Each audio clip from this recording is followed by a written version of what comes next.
Міне енді осылай.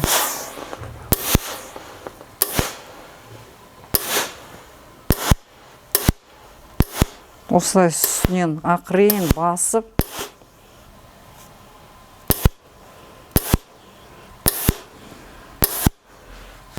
мынау деталь қозғалмай, бүйтіп тартып, нетпеу керек, именно осылай үстінен бүйтіп ақырын ғана, мынандай утюг болмаса да, үстінен өстіп басып,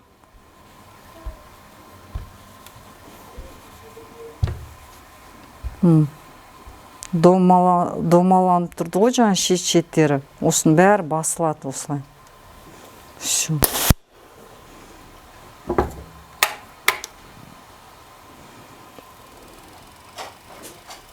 Біздағы бүктейміз. Мынау бұрыштарды осылай. Сол үшін осындай бұрыш шығарған. Осылай бүктеп салған кезде, мынау шеттері бір-біріне дәл келеді осылай.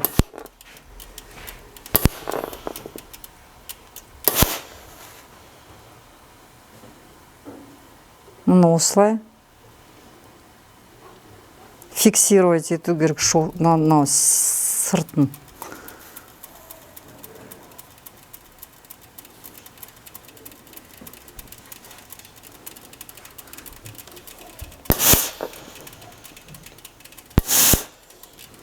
Мұны осылай, екінші жағында осылай.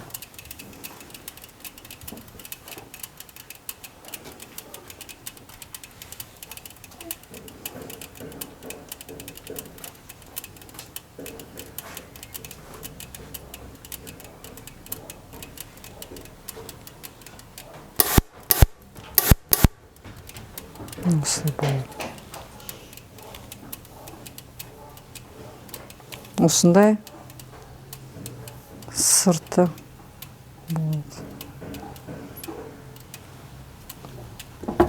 Киперный лента бар болса, осындай киперная лента сатылады. Размерлері әртүрлі болады бұлардың. 1 сантиметр аралығы, 1,5 сантиметр аралығы. Осындай киперный лента бар болса, обработка үшін осылай үстінен салып, осылай салып. Оверлок болса, осының бәрін сыртына оверложить етіп, строчка салатын едік.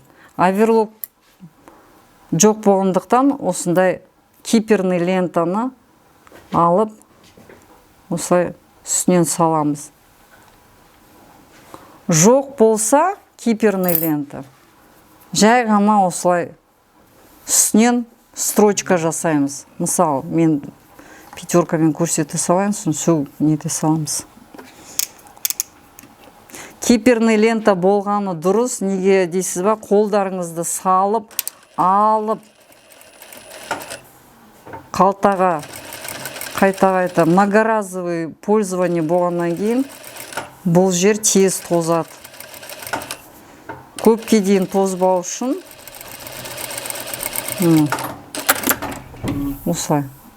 осылай тігіледі. Шофта көрдіңіз ба? Ал енді осылай аударсақ, әп-әдемі болып шыға келеді. А мына жақты енді мен көрсетейін екінші жағын. Осындай киперный лента болса, мысалы, өсіп аласыздағы, мынау шофтың, мына ортасын табасыздар, мынау киперный лентаның жартысын ғана осы сыртқа шығарып, жартысын осы қоясыздар. Содан кейін барып өстіп шетінен алып, мынау ине шетіне бүйтіп сәл ғана 1 миллиметр осы аламыздағы, осылай тігеміз.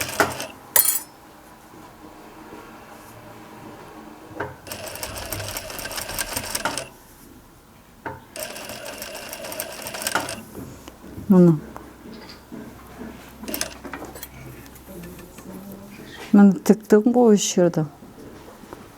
Мына мата ана жерде, Мынаның үстіне қойған кезде жартылай киперный лента бар. Мына жартысына осы жерге шеті жерге келіп тұр. Осылай жартысын ғана келтіру керек. Соны машинкаға сразу саламасаңдар, онда көктеп алыңдар.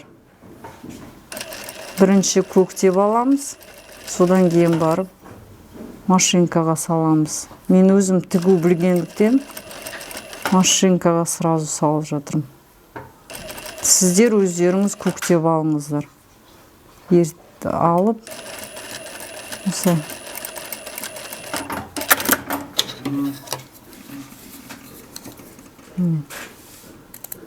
Алып тастаймыз. Енді сырты осылай болады. Шу осылай болады. Мына жердегі шеті матаның сырты осылай. Мына жерде шығып тұр ғой. Мына жерде шов бар, фиксирующий, сетінемейтін. Енді киперный лентамен өстіп үстіне жабамыздағы. Үстінен екінші строчка алып өстіп миллиметровый шов жасаймыз. Мынау лентаның шетімен мына жақтағы лапкаға тиіп тұру керек. Мынау сырты лентаның, мынау лапканың мына жағына, сол жағына тиіп тұру керек. Сонда екеуі бірдей ұстап тұрсаңыз, осылай. Ровно. Дүп түзу болып шыға келеді. Осылай. Әдемі, асықпай тігуге болады.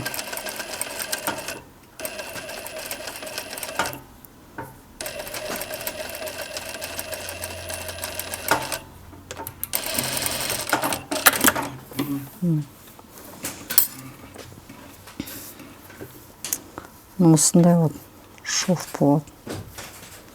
Киперный лентаның осындай көмегі бар. Мына жағы осылай. Двойной шов болады мына жерде. А мына жақта осылай болады. А верлок жоқ болса да, осындай әдемі.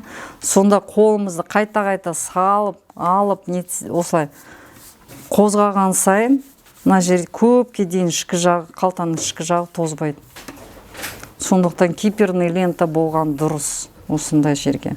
Ал жоқ болса, мен жаңағыдай көрсеткен сияқты осылай бір шов жасайсыз, содан кейін екінші шов жасауға болады осылай тоже фиксирующий. Мынау шовты көріп тұрсыздар ғой, осы шовтың мына сыртқы лапканың сыртқы жағына тиіп тұру керек, сонда өстіп тоже можно сделать. Двойной шов, екі